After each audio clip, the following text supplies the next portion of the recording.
World bank के मुताबिक इस डैम को 1976 तक मुकम्मल हो जाना चाहिए था ताकि पाकिस्तान को आइंदा आने वाले खतरात से बचाया जा सके। पीपल्स पार्टी, MQM और अवामी नेशनल पार्टी डैम बनने के खिलाफ हैं। तहरीक इंसाफ इस हवाले से हमेशा से न्यूट्रल है।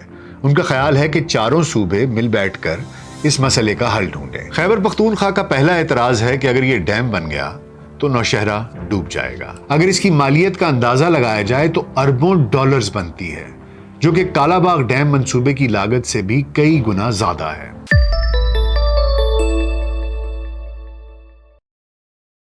VLC पॉडकास्ट में डॉक्टर नासिर बेग के साथ खाकसार आपकी खिदमत में एक बार फिर हाजिर है। जिक्र होता है जब कयामत का, तेरे जलवों की बात होती है। जब भी मुल्क में तवानाई का बहरान हो, बिजली की कीमत ऊपर जाए, सैलाब आए, काश्तकारी के लिए पानी अवेलेबल ना हो, तो हर किसी के दिल में एक ही ख्याल आता है, एक ही नाम है जो हर किसी की जुबान पे आता है, और वो नाम है कालाबाग डैम का। कालाबाग डैम कहाँ बनना था, कब बनना था, उस पे एतराज़ात क्या क्या थे, उसके फ़वाइद क्या क्या हैं, उसके नुकसानात क्या क्या हैं, इस पे ज़रा एक जायज़ा ले लेते हैं कि लोगों की मेमोरीज में कालाबाग डैम एक दफ़ा फिर रिफ्रेश हो जाए। मलिक अमीर मोहम्मद खान उर्फ नवाब ऑफ कालाबाग 20 जून 1910 को कालाबाग में पैदा हुए। 1958 के मार्शल लॉ के बाद जब मुल्क में ज़रई इस्लाहात नाफिज हुई तो उन्होंने कालाबाग की ज़रई जायदाद में से 22,000 एकड़ से ज़ायद ज़मीन ज़रई कमीशन के सुपुर्द कर दी। उस वक्त तक किसी के वहमो गुमान में भी नहीं था कि ये ज़मीन डैम के लिए इंतहाई मौजूद करार पाएगी। कालाबाग दरअसल सूबा पंजाब के जिला मियांवाली की तहसील ईसा खेल में दरियाए सिंध के मगरबी किनारे पर वाक़ कस्बा है। जिस जगह कालाबाग डैम बनाने का मंसूबा है वो कालाबाग कस्बा से 16 किलोमीटर के फासले पर है। कालाबाग डैम का तरबेला डैम से फासला 194 किलोमीटर है। आइए जरा कालाबाग डैम के तारीखी पस मंजर को भी देख लेते हैं। बात शुरू होती है 1953 से, यानी आज से तकरीबन 70 साल पहले। माहिरीन की एक टीम पाकिस्तान में डैम बनाने के हवाले से आती है और हुकूमत को रिपोर्ट देती है कि सबसे मौजू मुकाम जहां डैम की ज़रूरत है वो दरियाए सिंध पर मियांवाली के करीब कालाबाग है। वर्ल्ड बैंक के मुताबिक इस डैम को 1976 तक मुकम्मल हो जाना चाहिए था ताकि पाकिस्तान को आइंदा आने वाले खतरात से बचाया जा सके। 1980 में हुकूमत पाकिस्तान की दरख्वास्त पर वर्ल्ड बैंक के माहिरीन की टीम फिर से पाकिस्तान आई और इस नतीजे पर पहुंची कि कालाबाग डैम की तामीर मुआशी और तकनीकी हवाले से महफूज और कारामद प्रोजेक्ट है। 1987 में इसकी तामीर का तखमीना लगाया गया जो उस वक्त के मुताबिक तकरीबन 3.5 अरब रुपए था, और यह डैम 6 साल में मुकम्मल और अप्रैल 1993 तक फाल होना था। मगर उस वक्त की हुकूमत इस पर सियासी जमातों और सूबों की मुखालफत पर कोई पेशरफ्त न कर पाई। 1997 में नवाज हुकूमत ने इस मंसूबे पर पेशरफ्त चाही तो एक बार फिर से सूबों की तरफ से एतराज़ात उठे।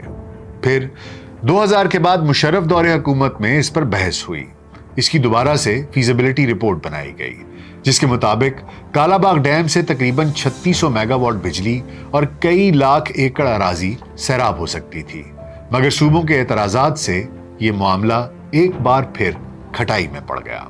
इस डैम पर मुख्तलिफ सूबों के क्या एतराज़ात हैं, आइए इन पर भी एक नजर डाल लेते हैं। सबसे पहले खैबर पख्तूनख्वा। खैबर पख्तूनख्वा का पहला एतराज़ है कि अगर ये डैम बन गया तो नौशहरा डूब जाएगा, जो कि सिरे से एतराज़ बनता ही नहीं, क्योंकि नौशहरा डैम की निचली सतह से 935 फुट ऊंचा है, जबकि डिजाइन में डैम की ज्यादा से ज्यादा ऊंचाई 915 फुट रखी गई है।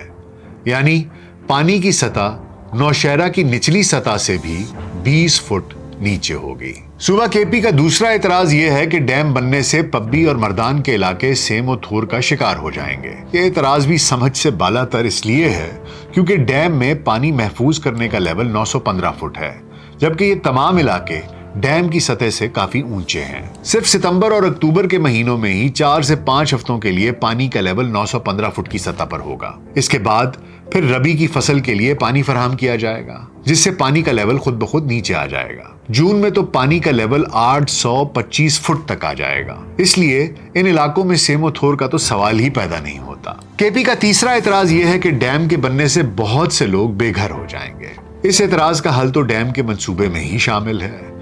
2005 کے ایک سروے کے مطابق اگر 2006 میں ڈیم شروع کیا جاتا تو بے گھر ہونے والوں کی تعداد 1,20,000 ہوتی، جن میں 78,000 لوگ صوبہ پنجاب سے اور 42,000 لوگ صوبہ خیبر پختونخوا سے شامل ہوتے۔ لیکن جیسے جیسے سال گزرتے جا رہے ہیں ویسے ویسے اس منصوبے میں بے گھر ہونے والوں کی تعداد بھی بڑھتی جا رہی ہے، کیونکہ آبادی میں تیزی سے اضافہ ہو رہا ہے۔ البتہ جتنے بھی لوگ بے گھر ہوں گے ان سب کی بحالی کا بجٹ بھی ڈیم کے بجٹ میں شامل ہے۔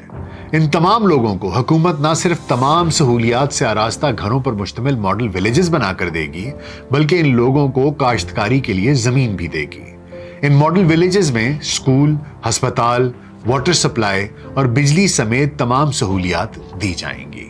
صوبہ سندھ کے اعتراضات کچھ ایسے ہیں۔ سندھ کا پہلا اعتراض یہ ہے کہ صوبہ سندھ کا پانی روک دیا جائے گا اور سندھ بنجر ہو جائے گا۔ حقیقت یہ ہے کہ منگلا اور تربیلا ڈیم بننے سے پہلے سندھ کو 35 ملین ایکڑ فٹ پانی ملتا تھا، لیکن منگلا اور تربیلا ڈیم بننے کے بعد اس میں اضافہ ہو گیا، اور کالا باغ ڈیم بننے کے بعد سندھ کو 1.6 ملین ایکڑ فٹ اضافی پانی ملے گا، یعنی سندھ کو ملنے والے پانی کی مقدار تقریباً 48 ملین ایکڑ فٹ ہو جائے گی، جس سے سندھ کی لاکھوں ایکڑ بنجر زمین آباد ہو جائے گی۔ سندھ کا دوسرا اعتراض یہ ہے کہ ڈیم بننے سے کیونکہ سندھ کا پانی کم ہو جائے گا، اس لیے دریائے سندھ کے ساحل پر موجود مینگروو فارسٹ کم ہو جائے گا۔ مینگروو پانی میں پائے جاتے ہیں، ان کی جڑیں پانی میں ہوتی ہیں اور زیادہ تر ساحلی علاقوں میں ہی پائے جاتے ہیں۔ پاکستان میں مینگروو فارسٹ 2,94,000 ایکڑز پر پھیلا ہوا ہے، جس میں سے صرف 7,000 ایکڑ دریائے سندھ میں آتا ہے۔ اس لیے کالا باغ ڈیم بننے سے مینگروو فارسٹ پر بھی کوئی ایسا فرق نہیں پڑے گا۔ یہ صرف بدگمانیاں ہیں، کچھ مس انڈرسٹینڈنگز ہیں جو کہ آپس میں بیٹھ کر طے کرنے کی ضرورت ہے۔ آئیے اب ایک نظر صوبہ بلوچستان کے اعتراضات پر بھی ڈال لیتے ہیں۔ صوبہ بلوچستان کالا باغ بند کی تعمیر سے ڈائریکٹلی متاثر نہیں ہوتا، مگر کئی قوم پرست سردار اس منصوبے کی تعمیر کو پنجاب کی چھوٹے صوبوں سے کی گئی ایک اور زیادتی تصور کرتے ہیں۔ حقیقت میں کالا باغ بند کی تعمیر سے صوبہ بلوچستان کو کچھی نہر کی مدد سے اپنے حصے کے پانی کے علاوہ اضافی پانی بھی دستیاب ہو سکے گا۔ آئیے اب یہ بھی دیکھ لیتے ہیں کہ کالا باغ ڈیم پر لاگت کیا آئے گی۔ 1987 میں ڈیم کی ممکنہ لاگت کا اندازہ $2,150 ملین لگایا گیا تھا۔ 2005 میں یہی لاگت بڑھ کر $6,124 ملین ہو گئی تھی، اور وقت گزرنے کے ساتھ ساتھ یہ لاگت بڑھ رہی ہے۔ تاہم کالا باغ ڈیم اپنی لاگت 7 سے 8 سال میں پوری کر لے گا۔ کالا باغ ڈیم کے فوائد تو بہت ہیں جو کہ پاکستان کی معیشت پر مثبت اثرات کا باعث بن سکتے ہیں، لیکن اگر ہم کالا باغ ڈیم کے نقصانات دیکھیں تو اس کے فوائد کے مقابلے میں آٹے میں نمک کے برابر ہیں۔ پچھلے کچھ سالوں میں پاکستان میں سیلاب آئے ہیں، ان کی وجہ سے پاکستان کو کئی بلین ڈالرز کا نقصان ہو چکا ہے اور ہزاروں کی تعداد میں جانی نقصان بھی ہوا ہے۔ اگر ڈیم بنا لیے جائیں تو سیلاب کو روکا جا سکتا ہے، اور اس حوالے سے کالا باغ ڈیم انتہائی اہمیت کا حامل ہے۔ کالا باغ ڈیم کا سب سے بڑا فائدہ یہ ہے کہ اس سے ہمیں سستی بجلی مل سکتی ہے۔ کالا باغ ڈیم سے 3600 میگا واٹ انتہائی سستی بجلی پیدا ہوگی۔ کالا باغ ڈیم سے پیدا ہونے والی انرجی ایک سال میں 20 ملین بیرل تیل نکلنے کے برابر ہوگی، یعنی اگر کہیں سے ایک سال میں 20 ملین بیرل تیل نکلتا ہے تو اس تیل کی قیمت اور کالا باغ ڈیم سے پیدا ہونے والی بجلی کی قیمت برابر ہوگی۔ پاکستان میں ہر سال 30 ملین ایکڑ فٹ پانی ڈیم نہ ہونے کی وجہ سے سمندر میں گر کر ضائع ہو جاتا ہے، جس کی وجہ سے سالانہ 132 بلین روپے کا نقصان ہوتا ہے۔ اگر یہی پانی ڈیم بنا کر بچا لیا جائے تو چاروں صوبوں کی لاکھوں ایکڑ بنجر زمین قابل کاشت ہو سکتی ہے۔ اگر مجموعی طور پر دیکھیں تو کالا باغ ڈیم بننے سے پاکستان کے 3 بڑے مسئلے یعنی لوڈ شیڈنگ، سیلاب اور زرعی پانی کا مسئلہ ہمیشہ کے لیے حل ہو جائیں گے۔ اس کے ساتھ ساتھ پاکستان کو سالانہ 20 ملین روپے کا فائدہ بھی ہوگا۔ سیاسی طور پر دیکھیں تو 3 سیاسی پارٹیاں یعنی پیپلز پارٹی، MQM اور عوامی نیشنل پارٹی ڈیم بننے کے خلاف ہیں۔ ان کا تو خیال ہے کہ کالا باغ ڈیم بنے گا یا پاکستان رہے گا۔ जनरल ज़ियाउल हक से लेकर यके बाद दीगरे आने वाली हुकूमतें इस मंसूबे पर कौमी इत्तफाक राय हासिल करने में नाकाम रहीं। दिसंबर 2005 में उस वक्त के सदर जनरल परवेज मुशर्रफ ने ऐलान किया कि वो पाकिस्तान के वसी तर मुफाद में कालाबाग बंद तामीर करके रहेंगे। उनका कहना था कि अगर डैम नहीं बनाएंगे तो मर जाएंगे। उन्होंने 2016 में इसके मुकम्मल होने की हतमी तारीख भी दे दी थी, लेकिन मुखालफतों की वजह से वो भी डैम न बना सके। 2008 को वफाकी वजीर बराए पानी और बिजली राजा परवेज अशरफ ने कहा कालाबाग बंद कभी तामीर न किया जाएगा। उन्होंने मजीद कहा खैबर पख्तूनख्वा, सिंध और दूसरे मुतल्लिका फरीकैन की मुखालफत की वजह से ये मंसूबा काबिल अमल नहीं रहा। उस वक्त के वजीर आजम यूसुफ रजा गिलानी ने ऐलान किया कि इस मंसूबे की किस्मत दरअसल अवामी राय पर मुनहसर है। फिलहाल इस मंसूबे को पसे पुष्ट डालकर हमें दूसरे मसाइल की तरफ तवज्जो देनी चाहिए और बिजली की कमी को पूरा करने के लिए मुतबादिल मंसूबों पर गौर करना चाहिए। मुस्लिम लीग नून, जो कि माजी में कालाबाग डैम की सबसे बड़ी हिमायती दिखाई देती थी, 2018 में इस पार्टी के सदर और पंजाब के वजीर आला मियां शहबाज शरीफ ने सुबह सिंध में सिदड़ी के मुकाम पर बड़े जलसे से खिताब करते हुए कहा कि सिंधी नहीं चाहते तो कालाबाग डैम तामीर नहीं किया जाएगा और सिंध की मोहब्बत में 100 डैम कुर्बान। तहरीक इंसाफ इस हवाले से हमेशा से न्यूट्रल है। उनका ख्याल है कि चारों सूबे मिल बैठकर इस मसले का हल ढूंढें, क्योंकि इसके बगैर मुतनाज़ा मंसूबा शुरू नहीं किया जा सकता। पंजाब के अलावा दूसरे सूबों ने इस मंसूबे की तामीर के खिलाफ सूबाई असेंबलियों में मुतफ़िक़ा करारदादें भी मंजूर की हैं और सख्त तहफ़्फ़ुज़ात का इजहार भी किया है। तब से ये मंसूबा खटाई में पड़ा है और इस पर कोई तामीराती काम मुमकिन ना हो सका। कालाबाग डैम एक सीजनल कैरी ओवर डैम की तरह काम करेगा, यानी इसमें पानी का जखीरा सिर्फ उस वक्त किया जाएगा जब दरिया में सैलाबी सूरत हाल हो, जबकि बाकी मानदा आम दिनों में पानी का जखीरा नहीं किया जाएगा और दरिया की रवानी पर असर अंदाज हुए बगैर डैम से फवायद हासिल किए जा सकेंगे। कालाबाग डैम की तामीर से तकरीबन 1 लाख अफराद को बिल वास्ता और बिला वास्ता रोजगार के मौके मुयस्सर आएंगे।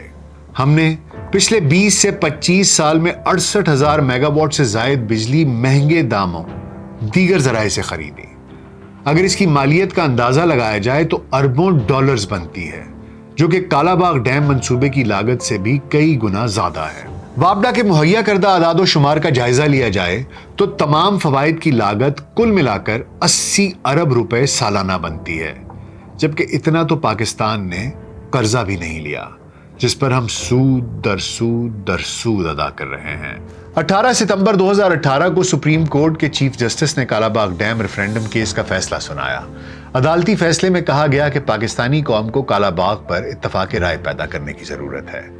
चारों भाइयों को इख्तलाफात खत्म करके मुत्तहिद होना पड़ेगा। कालाबाग डैम के स्टेटिस्टिक्स के ऊपर भी एक नजर डाल लेते हैं। इसके स्पिलवे की बुलंदी 79 मीटर यानी 259 फुट है, लंबाई 3,350 मीटर यानी 10,991 फुट, फाल गुंजाइश 61 लाख एकड़ फुट, गैर फाल गुंजाइश 79 लाख एकड़ फीट, ताज का रकबा 1,10,500 मुरब्बा मील। ये पाकिस्तान एक घर है और हम सब एक खानदान है। मैं हमेशा से इस बात का कायल हूं कि बड़े को छोटों के हुकूक का ख्याल रखना पड़ता है। बड़ा कहलाना बहुत आसान है, बड़ा बनना बहुत मुश्किल है। जब पाकिस्तान और हिंदुस्तान के तनाजुर में बात होती है तो वहां पर भी मैं यही बात करता हूं कि हिंदुस्तान को बड़ा भाई होने के नाते शुरू से बड़ा दिल दिखाना चाहिए था। इसी तरह पाकिस्तान के अंदर मेरा ये यकीन है कि पंजाब को बड़ा दिल दिखाना चाहिए। ये मामला पंजाब का नहीं, पाकिस्तान का है। कालाबाग डैम सिर्फ पंजाब के लिए नहीं, पूरे पाकिस्तान के लिए होगा। आज पूरा पाकिस्तान बिजली की महंगाई के ऊपर चीखें मार रहा है। खैबर से लेकर सिंध तक हर एक पाकिस्तानी महंगी बिजली लेने पर मजबूर है। बिजली के बिलों से लोगों की चीखें निकल गई हैं। हर साल सैलाब आते हैं तो लाखों लोग बेघर हो जाते हैं, हजारों जानें जाती हैं, अरबों रुपए का नुकसान होता है। अगर कालाबाग डैम बनेगा तो इसका फायदा सबको होगा। इसका ओनस वफाक पर है, पंजाब पर है कि वो बाकी सूबों के साथ बैठें, اور جو غلط فہمیاں ہیں، جو مس انڈرسٹینڈنگز ہیں، ان کو دور کیا جائے، اس دعا کے ساتھ کہ ہم پاکستان کو اپنا گھر سمجھیں اور ان علاقائی اور سطحی چیزوں سے باہر نکل کر ایک قوم ہو کر، پاکستانی ہو کر، پاکستان کے مفاد کے لیے اس طرح کے فیصلے کریں۔ اپنا بہت خیال رکھیے گا۔ شکریہ۔